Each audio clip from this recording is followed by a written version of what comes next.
Hi YouTube. I've considered making this video before, but I've never really thought that I'd feel like completely comfortable talking about it, so I kind of decided not to.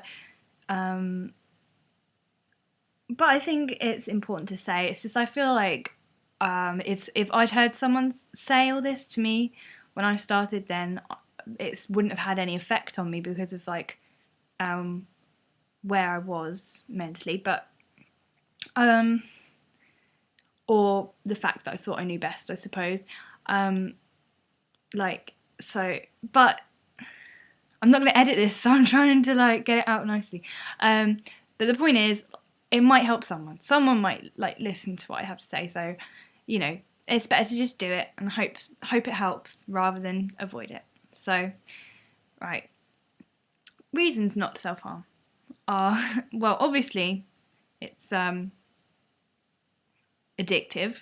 I mean, well, probably not obviously. If you've only just started doing it, you might not have felt addictive yet. But it really is. It becomes just a way of life, and it's you grow out of it, and yet it's still with you. Or that's how it is for me. It's like not I grew out of it, but I got to a point where I just don't want to be this scarred person.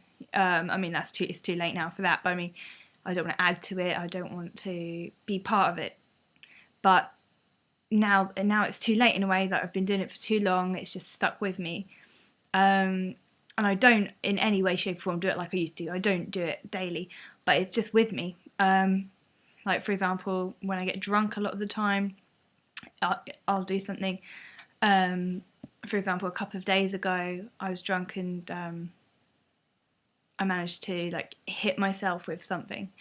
And I say with something because I really don't know what it was. But now I've got a big old green bruise, and where it's where all my scars are, so it's pretty obvious that it's deliberate, and that can be quite embarrassing, especially if you've told people that you don't do it anymore or that you've gotten over it and stuff, and then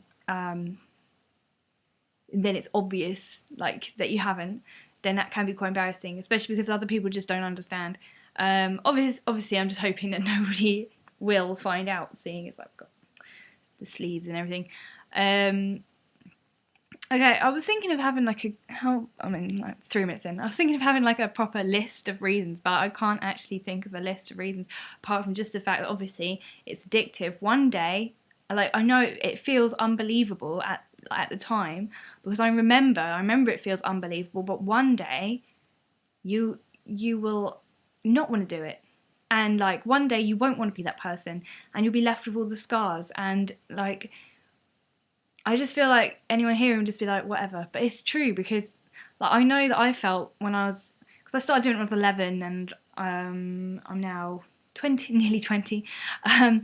And I remember most of the time in that gap, I've thought, oh, it doesn't matter. I hate myself. Blah blah blah. I just thought it doesn't matter. I'll never want to live.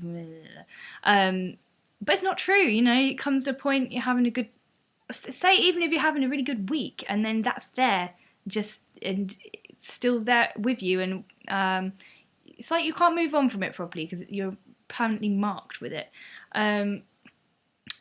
So addictive, permanent, and I feel like that's a patronising thing to say, but it's just you have to try and bear it in mind, because I never used to care when I was doing. I didn't care about I didn't think, oh, will this still be on my arm in 8 years' time? It didn't really matter to me.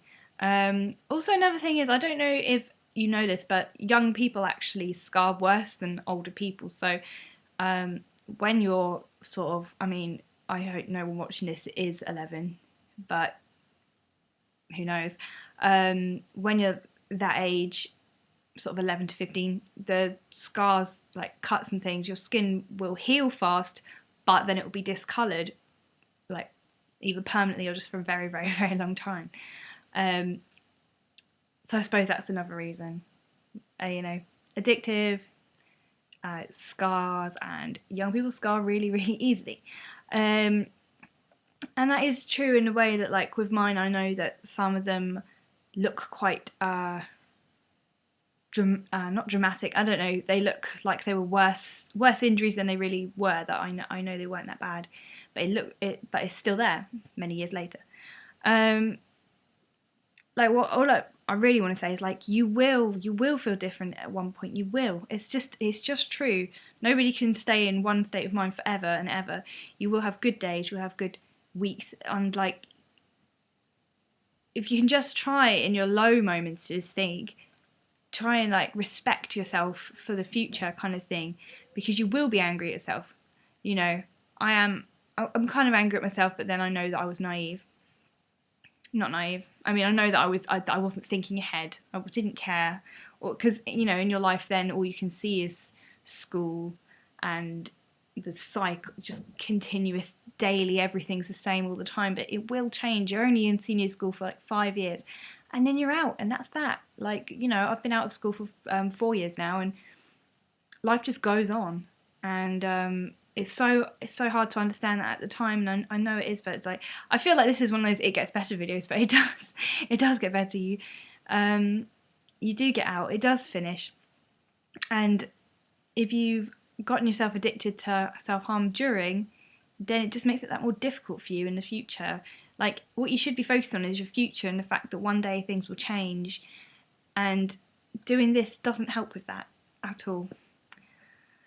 I hope I said something useful there. Just like I find it really weird when if anyone that knows me tries self-harming, because I think you can see what a hideous mess like my body is. Why would you do that? But it's just I know that it's people get themselves in a state of mind where they don't care, and that's what you need to get yourself out of, and just know that you should care about yourself, because no one else is going to care about you like as much as you can. Like no one can look after you like you can. Okay.